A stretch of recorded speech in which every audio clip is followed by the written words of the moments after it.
दोस्तों, एक कुत्ते ने यमराज को सुनाई मनुष्य जीवन की कड़वी सच्चाई। सुनकर आप भी चौंक जाएंगे। इस प्राचीन कथा में हम आपको बताएंगे कि कैसे एक कुत्ता यमलोक पहुंच जाता है और यमराज से शर्त लगाता है, और यमराज उस शर्त में कुत्ते से हार जाते हैं और फिर यमलोक के सारे नियम बदलने पड़ते हैं। इस कथा में हम जानेंगे भगवान विष्णु ने यमराज को मनुष्य जीवन के संबंध में कौन सा महत्वपूर्ण ज्ञान दिया है। तो चलिए दोस्तों, आपका समय बर्बाद न करके कथा को शुरुआत करते हैं। दोस्तों, प्राचीन काल में मध्य देश में एक अत्यंत शोभायमान नगरी थी। उस नगरी में एक धनवान सेठ रहता था। वह उस सेठ के पास एक लाल रंग का कुत्ता होता है। वह सेठ बहुत लालची और कपटी स्वभाव का होता है, किंतु वह भगवान विष्णु का परम भक्त होता है। वह हमेशा अपने इष्ट देव भगवान विष्णु की पूजा आराधना करता रहता था। फिर एक दिन उस सेठ की भक्ति से प्रसन्न होकर भगवान विष्णु उससे मिलने के लिए पधारते हैं और उसे दर्शन देते हैं और कहते हैं, हे वत्स, मैं तुम्हारी भक्ति से अत्यधिक प्रसन्न हूं। मांगो तुम्हें जो भी वर चाहिए, तुम्हारी जो भी इच्छा और मनोकामना है, मैं अवश्य पूर्ण करूंगा। वह सेठ भगवान विष्णु से कहता है, हे प्रभु, मैं आपके दर्शन करके धन्य हुआ। प्रभु, मुझे कुछ नहीं चाहिए, मेरे पास आपका दिया हुआ सब कुछ है। फिर वह सेठ एक सादा कागज निकालता है और भगवान विष्णु से कहता है, हे प्रभु, आप इस कागज पर अपने दस्तखत कर दीजिए ताकि मैं दुनिया के लोगों को भगवान के होने का सबूत दिखा सकूं। आजकल दुनिया में कोई ये मानना ही नहीं चाहता है कि भगवान है। फिर भगवान ने कहा, ठीक है वत्स, लाओ मैं तुम्हारे कागज पर दस्तखत कर देता हूं। इतना कहकर भगवान विष्णु उस सेठ के कागज पर दस्तखत कर देते हैं और अंतर्ध्यान हो जाते हैं। फिर वह सेठ उस कागज को हमेशा अपनी जेब में ही डालकर रखता था ताकि वह दूसरों को भगवान के होने का सबूत दिखा सके। फिर कुछ दिनों बाद उस सेठ का वह कुत्ता मर जाता है, जिससे वह सेठ बहुत ही दुखी हो जाता है। सेठ का कुत्ता मृत्यु के बाद यमलोक में जाने लगता है। फिर यमलोक पहुंचने के बाद वह कुत्ता यमराज के सामने आकर खड़ा हो जाता है। यमराज उस कुत्ते का लेखा जोखा निकालते हैं और कहते हैं, हे श्वान, तुमने तो पशु का जन्म पाकर भी कोई पाप नहीं किया है। तुमने हमेशा अपने मालिक के साथ वफादारी की है, कभी किसी पशु पक्षी आदि प्राणियों को कष्ट नहीं दिया है। तुमने अपने सभी काम बड़े ईमानदारी के साथ किए हैं। हे श्वान, एक कुत्ते का जन्म पाकर भी तुमने कोई भी घृणित कार्य नहीं किए हैं, इसीलिए तुम्हारे सभी जन्मों के पाप अब नष्ट हो चुके हैं। हे श्वान, अब तुम बताओ, तुम किस लोक में जाना चाहते हो? तुम जहां चाहोगे वहां तुम्हें भेजा जाएगा। तुम जिस प्राणी का जन्म चाहते हो वह जन्म भी तुम्हें दिया जाएगा। हम तुम पर बड़े ही प्रसन्न हैं। शीघ्र बताओ तुम्हारी क्या मनोकामना है। फिर वह कुत्ता बोलने लगता है, हे धर्मराज, आप चाहे मुझे नरक में भेजो या स्वर्ग में, मैं कहीं पर भी जाने के लिए तैयार हूं। लेकिन मेरी आपसे विनती है कि मैं जिस भी स्थान पर रहूं, मैं किसी मनुष्य के बंधन में ना रहूं। मुझे किसी मनुष्य की गुलामी न करनी पड़े और ना ही मुझे मनुष्य का जीवन चाहिए। आप कृपा करके मुझे कोई उचित स्थान प्रदान करे। कुत्ते की बात सुनकर यमराज आश्चर्यचकित होते हैं और सोचने लगते हैं कि मनुष्य का जीवन पाने के लिए तो देवता भी तरसते हैं, फिर यह कुत्ता मनुष्य का जीवन ना देने की कामना क्यों कर रहा है। फिर यमराज उस कुत्ते से कहते हैं, हे श्वान, तुम मनुष्यों से इतना द्वेष क्यों करते हो? मनुष्य का जन्म पाने के लिए तो बड़े बड़े देवता भी तरसते हैं। पृथ्वी पर तो मनुष्य का जीवन ही सर्वश्रेष्ठ है। फिर क्यों तुम मनुष्य का जन्म नहीं पाना चाहते हो? इससे पहले तुम्हें कभी मनुष्य का जीवन नहीं मिला है, शायद इसीलिए तुम मनुष्य जीवन के फायदे नहीं जानते हो। तुम एक बार मनुष्य का जीवन प्राप्त करके देखो, तुम्हें पता चलेगा कि उसके कितने फायदे हैं। यमराज की बात सुनकर वह कुत्ता कहता है, हे धर्मराज, मैं जानता हूं कि मनुष्य का जन्म कितना अनमोल है, लेकिन मनुष्य बड़ा ही स्वार्थी, धूर्त, कपटी और चालाक होता है। जब वह अपना मतलब देखने लगता है तो सही गलत सब कुछ भूल जाता है। उसकी तृप्ति किसी चीज से नहीं होती। सारे संसार का धन भी उसे मिल जाए तो भी वह संतुष्ट नहीं रहता। उसकी भूख कभी नहीं मिटती है। मनुष्य बड़ा ही असंतोषी होता है। वह अकारण ही दुखी रहने लगता है और दूसरों को भी दुख देने लगता है। मनुष्य मुझ जैसे बेजुबान जानवरों को अपना गुलाम बनाकर रखता है और अपना काम निकलवाता रहता है। इतना ही नहीं, मनुष्य तो भगवान को भी धोखा देता है। इसीलिए मुझे मनुष्य जन्म नहीं चाहिए। यमराज कहते हैं, हे श्वान, ये तुम क्या कह रहे हो? मनुष्य भगवान को धोखा भला कैसे दे सकता है? तुम जरा बताओ, मैं भी तो जानूं।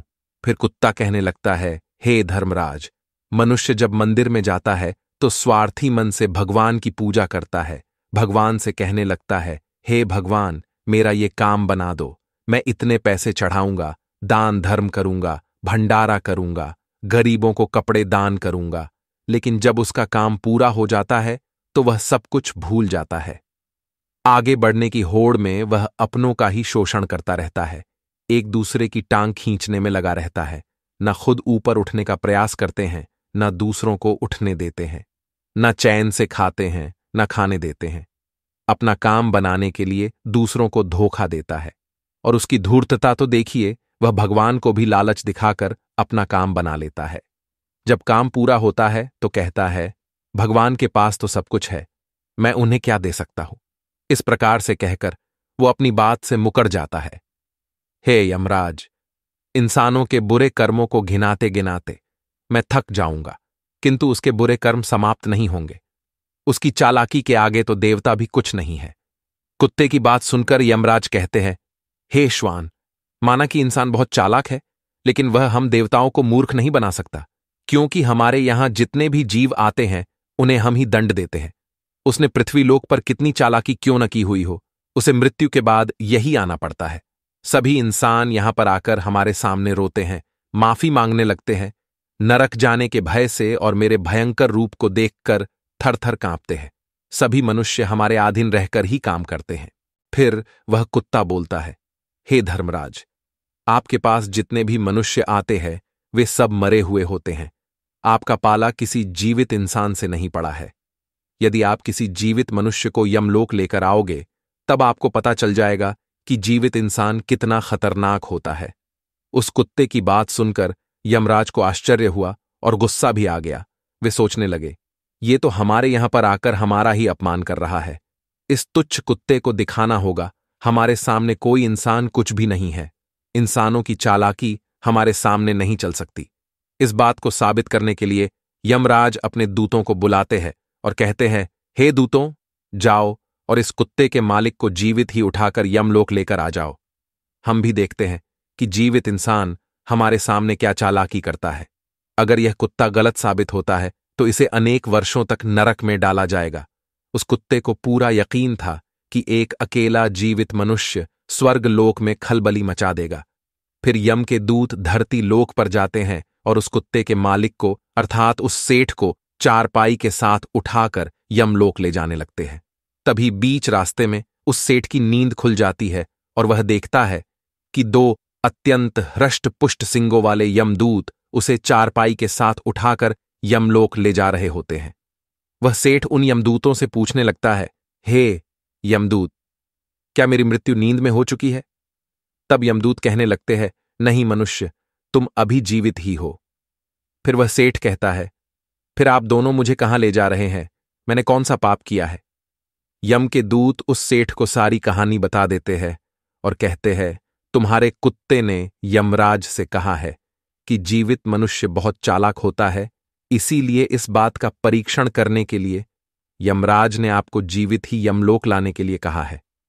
उस सेठ को पूरी बात समझ में आती है और वह कुछ देर तक सोचने लगता है और फिर तुरंत उसकी जेब में रखा हुआ वह कागज निकालता है जिस पर भगवान विष्णु ने दस्तखत किए हुए होते हैं। वह उस कागज पर कुछ लिख देता है और फिर से कागज को अपनी जेब में रख लेता है। यमदूत उस सेठ को लेकर यमराज के दरबार में उपस्थित हो जाते हैं। उस सेठ को देखते ही यमराज जोर जोर से हंसने लगते हैं और सोचने लगते हैं, ये तुच्छ मनुष्य भला मेरा क्या बिगाड़ पाएगा। फिर वह सेठ जाकर यमराज के सामने खड़ा हो जाता है और अपनी जेब से वह कागज निकालकर यमराज को देता है।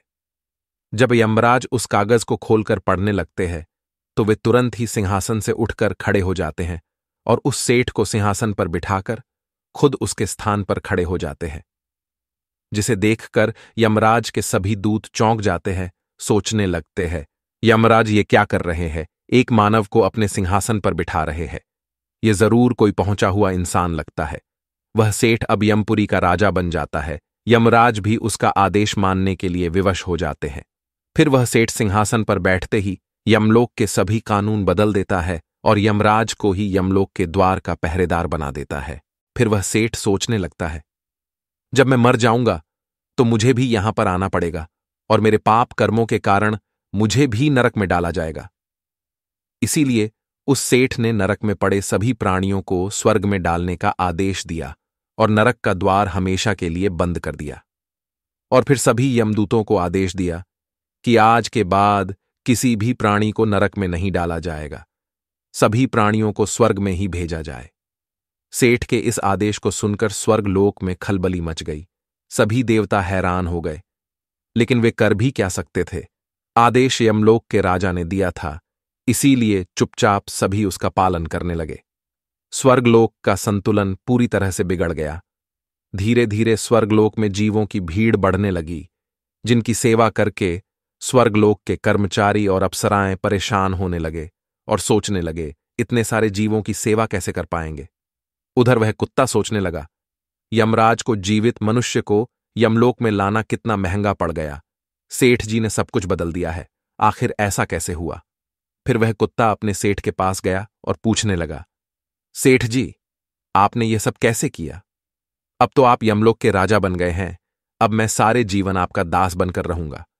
कृपया आप मुझे बताइए कि आपने ये सब कैसे किया। तब उस सेठ ने धीरे से उस कुत्ते के कान में कहा, जब मुझे पता चला कि मुझे जीवित ही यमलोक ले जाया जा रहा है, तो मैंने भगवान विष्णु के दस्तखत किए हुए कागज पर यह लिख दिया कि जिस जीवित मनुष्य को यमराज यमलोक बुला रहे हैं, उसे यमलोक का राजा बना दिया जाए। यही मेरा आदेश है। उस कागज पर भगवान विष्णु के दस्तखत देखकर यमराज को लगा कि यह भगवान विष्णु का ही आदेश है, तो उन्होंने बिना विचार किए ही मुझे यमलोक का राजा बना दिया।